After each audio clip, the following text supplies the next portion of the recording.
이 시간 말씀은 마태복음 13장 20절서부터 22절과 사무엘상 13장 5절서부터 13절 두 군데를 찾았습니다. 차례로 제가 개역 한글 성경으로 읽어드리겠습니다. 먼저 마태복음 13장 20절서부터 22절입니다. 돌밭에 뿌리웠다는 것은 말씀을 듣고 즉시 기쁨으로 받되 그 속에 뿌리가 없어 잠시 견디다가 말씀을 인하여 환난이나 핍박이 일어나는 때에는 곧 넘어지는 자요. 가시떨기에 뿌리웠다는 것은 말씀을 들으나 세상의 염려와 재리의 유혹에 말씀이 막혀 결실치 못하는 자요. 사무엘상 13장 5절서부터 14절을 읽어드리겠습니다. 블레셋 사람이 이스라엘과 싸우려 하여 모였는데 병거가 3만이요 마병이 6천이요 백성은 해변에 모래같이 많더라. 그들이 올라와서 베나웬 동편 믹마스에 진침해 이스라엘 사람들이 위급함을 보고 절박하여 굴과 수풀과 바위 틈과 은밀한 곳과 웅덩이에 숨으며 어떤 히브리 사람들은 요단을 건너 갓과 길르앗 땅으로 가되 사울은 아직 길갈에 있고 그를 쫓은 모든 백성은 떨더라. 사울이 사무엘의 정한 기한대로 이레를 기다리되 사무엘이 길갈로 오지 아니하매 백성이 사울에게서 흩어지는지라. 사울이 가로되 번제와 화목제물을 이리로 가져오라 하여 번제를 드렸더니 번제 드리기를 필하자 사무엘이 온지라. 사울이 나가 맞으며 문안하매 사무엘이 가로되 왕의 행한 것이 무엇이뇨? 사울이 가로되 백성은 나에게서 흩어지고 당신은 정한 날 안에 오지 아니하고 블레셋 사람은 믹마스에 모였음을 내가 보았으므로 이에 내가 이르기를 블레셋 사람은 나를 치러 길갈로 내려오겠거늘 내가 여호와께 은혜를 간구치 못하였다 하고 부득이하여 번제를 드렸나이다. 사무엘이 사울에게 이르되 왕이 망령되이 행하였도다. 왕이 왕의 하나님 여호와께서 왕에게 명하신 명령을 지키지 아니하였도다.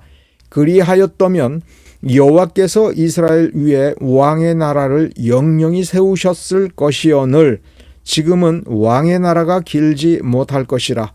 여호와께서 왕에게 명하신 바를 왕이 지키지 아니하였으므로 여호와께서 그 마음에 맞는 사람을 구하여 그 백성의 지도자를 삼으셨느니라 하고.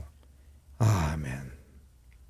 우리는 성경을 날마다 읽어야 됩니다. 어느 정도로 읽어야 되고 생각해야 된다고 여러분은 생각하십니까?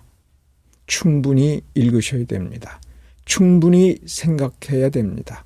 물론 그 충분하다라고 하는 것은 상대적입니다. 얼마만큼 해야 충분한지 우리 자신을 생각해 보면 잘 판단이 안 됩니다. 하나님의 말씀을 읽을 때, 하나님의 말씀을 기억할 때, 하나님의 말씀을 생각할 때 충분해야 된다라고 하는 것은 그 말씀을 기준으로 해서 충분히 들여다보고 충분히 살펴보아야 됩니다. 우리의 시야를 좁혀서 내 눈길 가는 곳만 생각해서는 안 되는 겁니다. 예를 들어서 오늘 여러분과 제가 교동문으로 읽은 시편 말씀을 한번 간단히 생각을 해봅시다. 이 문자만 읽어보면 얼마나 놀랍고 위로가 되는 말씀인지 모릅니다.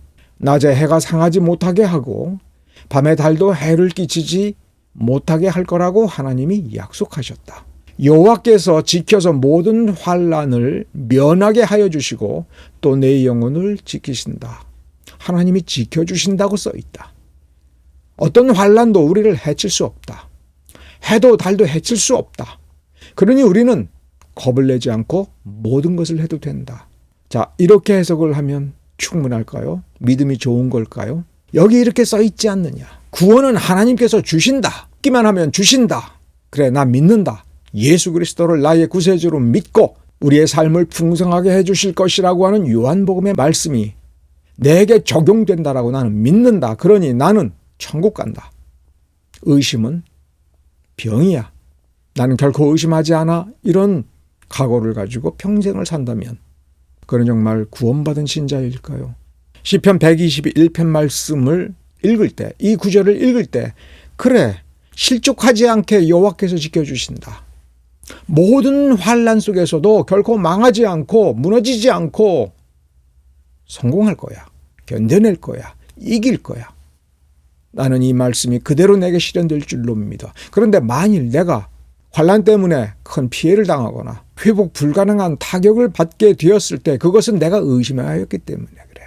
이 말씀을 의심하였기 때문에 그래. 이렇게만 단순하게 생각을 한다면 그 사람은 정말 하나님 말씀을 충분히 알고 있는 걸까요? 하나님은 어떤 사람에게 이 시편 121편과 같은 약속을 주셨는가? 그 약속이, 이 말씀이 누구에게 실현되는가? 과연 나같이 믿어도 실현되는 건가? 이런 의문을 가지고, 의문입니다. 의심이 아닙니다. 질문을 가지고 좀 더 알고 싶어서 성경 66권을 샅샅이 뒤져서 하나님께서 그렇게 약속하셨으면 어떻게 믿으라고 명령하실까? 그렇게 약속하셨으면 그래 너는 가만히 있으라. 내가 너를 구원할 거야. 약속하마. 이렇게 하셨으면 왜 찾는 이가 없는 협착한 길, 험난한 길을 가라. 왜 자기를 부인하고 자기 십자가를 지고 예수의 발자취를 따라가야 한다고, 따르라고, 그래야만 참 제자라고 왜 그렇게 말씀하셨을까? 그러면 내가 내 자신을 부인한다는 것은 무엇일까? 그것까지도 연결해서 충분히 생각을 해야 됩니다. 그게 충분히 성경을 읽는 것입니다. 근데 그렇게 충분히 읽지 않는 것은 게으른 것입니다. 피곤하여 좀 게으름을 부리는 건 좋습니다. 그러나 하나님의 말씀에 게으른 건 하나님께 대한 죄입니다.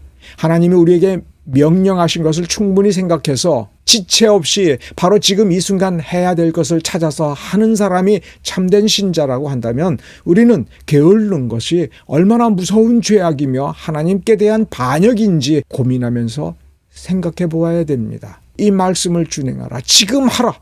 이렇게 우리 주님께서 명령을 하셨다면 내가 하나님께서 택정하신 택자인가? 하나님께서 나를 예정하셨기 때문에 나는 틀림없이 천국에 가는가? 이것은 우리 머릿속에서 잊어야 됩니다. 택정하시고 약속하신 것은 신실하신 하나님께서 스스로 하시는 일입니다. 그것은 하나님의 영역입니다. 우리의 영역은 무엇입니까? 지금 하나님께서 내게 명령하신 것. 구원받기 위해서는 이렇게 하라라는 그 명령은 지금 우리에게 소용이 없고 상관이 없는 거라고 하더라도 구원받은 너는 이렇게 살아야 된다. 내가 은혜를 받았다면 그 은혜를 이렇게 붙들고 이렇게 살아야 된다라고 지금 명령하신 것은 우리는 해야 됩니다. 구원받기 위해서가 아니라 하나님을 알게 됐고 하나님의 자녀이고 하나님께서 원하시는 대로 예수 그리스도의 몸된 교회를 이루었기에 예수 그리스도께서 이루시고자 하는 하나님 나라의 영광, 예수 그리스도의 영광, 예수 그리스도를 영화롭게 하기 위해서 그리고 예수 그리스도를 영화롭게 함으로써 하나님을 영화롭게 하기 위한 우리의 마땅한 본분으로서 그리고 상 주시기를 원하시는 아버지 하나님의 그 뜻에 부응하여 상 받을 만한 사람이 되는 것, 더 큰 상을 받을 만한 사람이 되는 것, 더 놀라운 일을 해서 아버지 하나님을 더 기쁘게 해드리고자 하는 열망은 성경에서 우리에게 권면하며 보여주며 따르기를 간절히 원하는 그런 것입니다. 그러므로 우리는 성경을 충분히 읽고 충분히 성숙해가며 하나님을 기쁘시게 해드려야 마땅한 존재인 것입니다. 그것을 위면해서는 안 됩니다. 오늘 마태복음 본문 20절, 21절, 22절은 두 가지 경우를 비유로 설명해 줍니다. 이것이 비유라고 하는 것을 분명히 인지해야 됩니다. 돌밭에 뿌리웠다라는 비유, 가시떨기에 뿌리워졌다라고 하는 이 비유적 그림, 이 두 가지 그림이 분명히 비유라고 하는 것을 이해하셔야 됩니다.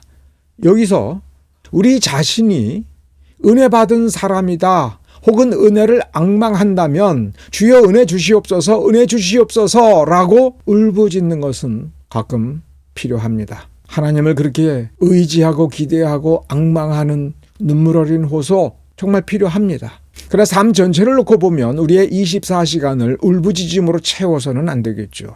우리가 은혜를 받았다면 혹은 은혜를 앙망한다면 지금 우리 손에 성경책이 들려져 있다라고 하는 것을 우린 기억해야 됩니다. 그러므로 우리는 눈물을 닦아내고 맑은 눈으로 성경을 들여다보고 이 말씀을 붙들고 준행해야 됩니다. 근데 말씀을 붙들고 준행하고자 할 때에는 우리의 안팎에서 하나님으로부터 시선을 돌려서 딴 곳을 보도록 만드는 여러 가지 것들이 막 닥쳐옵니다. 근데 두려움은 두 가지 종류가 있습니다. 하나님을 바라보면서 하나님을 두려워하는 좋은 두려움이 있습니다. 긍정적인 두려움입니다. 은혜로운 두려움입니다. 하나님을 더 찾게 만들고 하나님을 더 의지하게 만들며 무엇보다도 하나님의 말씀을 잘 살펴서 말씀대로 하지 않으면 안 된다라고 하는 두려움입니다. 내가 하나님의 말씀에서 어긋나는 부분이 있지 않을까? 이것마저도 고쳐야 되지 않을까? 고쳐야 돼라고 하는 두려움입니다. 약간의 기스 같은 것, 약간의 흠이라고 느껴지는 거라 할지라도 그런 흠조차 용납해서는 안 돼. 하나님은 완전하신 분이야. 내가 하나님께 나 자신을 예물로 드릴 때 조금이라도 기스가 있어서는 안 돼. 먼지가 묻으면 안 되라고 하는 그러한 정성으로 혹여나 하는 마음으로 하나님의 말씀을 다시금 살펴보며 하나님을 더욱 경외하면서 더욱 온전한 제사를 드리려고 하는 그것이 좋은 두려움이고 경건한 두려움이며 참된 경건인 겁니다. 나쁜 두려움이 있습니다. 그 나쁜 두려움과 좋은 두려움의 차이는 아주 극명하게 알 수가 있습니다. 우리의 초점을 좋은 두려움이 뭐냐? 경건의 실체를 보여다오. 어떤 경건이 진짜 경건이야? 이렇게 얘기하면 우리는 미궁에 빠지기가 쉽습니다. 대부분의 사람들은 그러면 헷갈리기 쉽습니다. 좋은 두려움이냐 나쁜 두려움이냐 할 때 나쁜 두려움이 어쩌면 우리가 더 분간하기 쉬운 겁니다. 그 중심에 뭐가 있습니까? 내가 어떻게 될까? 내가 다칠까? 지금 내가 쥐고 있는 것, 갈고 닦아서 마련해 놓은 나의 이 삶의 터전 이거 잃어버리면 어떻게 될까? 내 가족이 어떻게 될까? 이렇게 하면 장차 내 가족이 얼마나 고생할까? 내가 얼마나 외롭고 고통스러운 노년을 보낼까? 여기에 대한 두려움 때문에 안절부절하지 못하게 되고 그래서 하나님에 대한 열심이 식어지게 만드는 그 두려움은 나쁜 두려움입니다. 오늘 본문의 20절에 보면 말씀을 받을 때, 은혜를 받을 때, 성경을 손에 쥐고 읽을 때에 그 문장을 읽을 때에는 기쁨으로 받아들이지만 나를 괴롭게 하는 문제가 생기고 나의 마음을 좌절시키는 문제가 생기고 나를 점점 궁지로 몰아넣어서 어려움에 처하게 만들고 사람들로부터 미움받게 만들 때에 이 말씀을 말씀 그대로 지키는 것에서 한 걸음 두 걸음 뒤로 물러나서 본래의 이기적이고 하나님 없는 나의 삶의 자리로 되돌아가도록 만들고 그래서 넓고 평탄한 길, 화려한 길, 사람이 많이 찾는 길로 가게 만드는 그러한 두려움을 21절에서 쓰고 있습니다. 거기에 보면 인내력의 한계가 있습니다. 인간이 가진 인내력으로는 끝이 있습니다. 신앙은 인내력이 아닙니다. 인격의 힘으로 버텨나가는 것, 그것을 뛰어넘는 순간에 믿음의 세계가 펼쳐지는 겁니다. 인내력이 강한 사람은 다른 사람들 앞에서 자신이 복음을 위해서 많은 걸 참을 수 있는 것을 실증적으로 보여줄 수는 있으나 실질적으로 진정한 믿음의 시련은 그 인내력이 바닥이 나는 지점에서 더 이상 인내력이 나오지 않는 지점에서 그 사람의 진짜 믿음이 나타나게 되고 보여지게 되고 증명이 되는 겁니다. 22절은 속에서 나오는 나쁜 두려움을 얘기합니다. 결실치 못한다. 말씀이 막혀 결실치 못한다.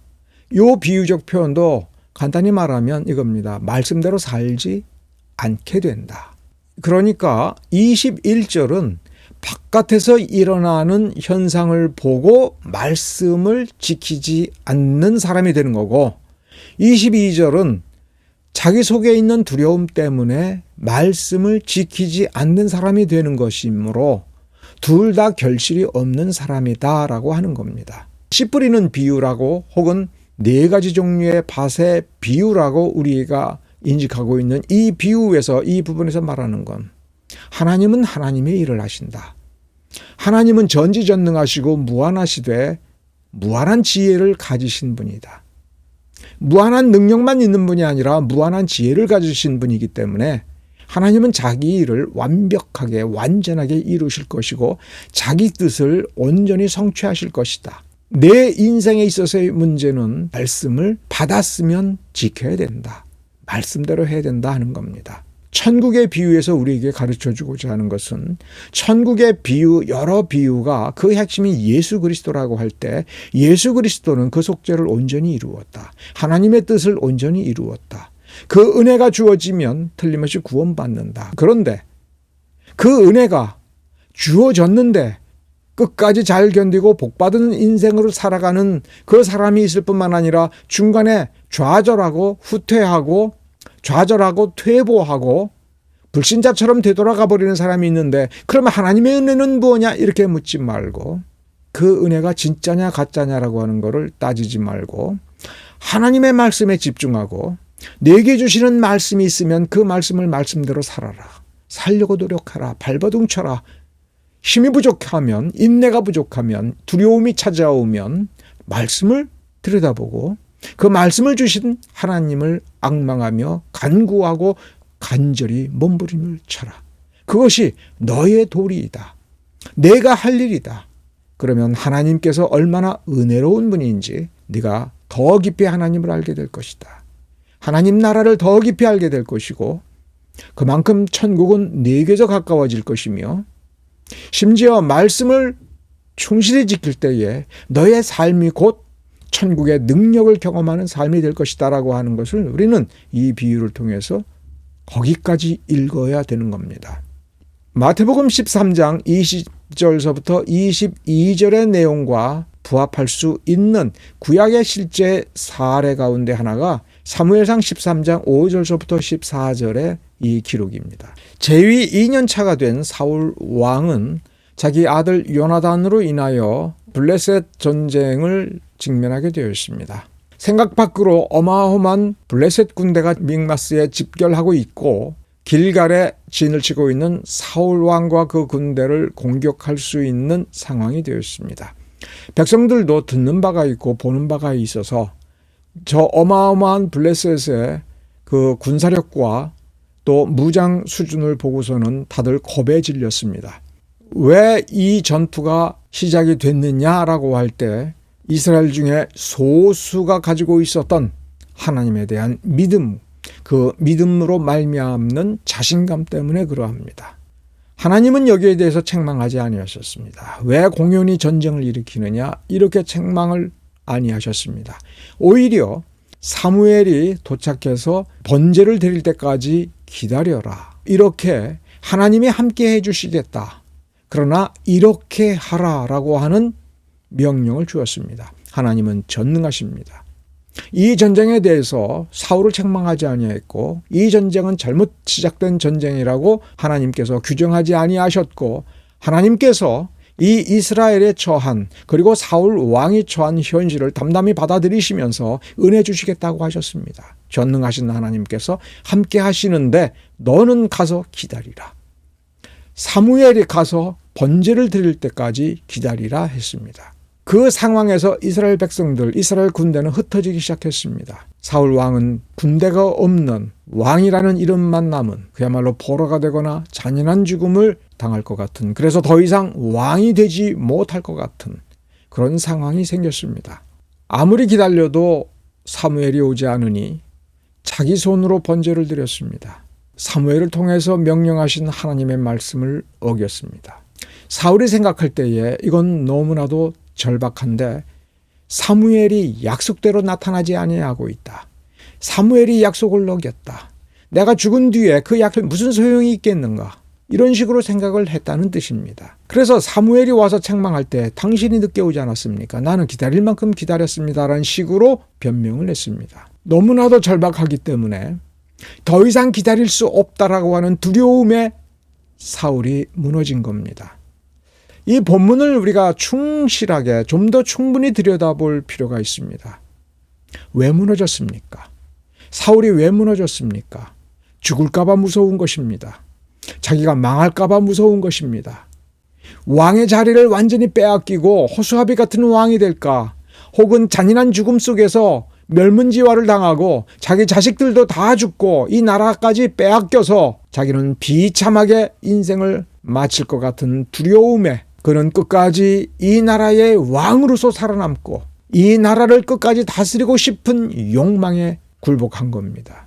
사울은 무엇을 기대했습니까? 하나님의 능력을 기대했습니다. 무엇을 바라보았습니까? 하나님을 바라보았습니다. 하나님의 전능하심을 바라보았습니다. 전능하심을 바라보았다라는 이 측면만을 생각을 해보고 사울 왕이 그래도 기다릴 만큼 기다렸고 인내력의 한계까지 와서 기다렸다라고 하는 점을 보면 그는 믿음이 있는 사람이고 은혜를 붙잡고 있는 사람입니다. 그러나 사무엘이 말한 내용을 들여다보면 이 전쟁은 사울에 대한 시험이었던 겁니다. 기다림은 시험이었습니다.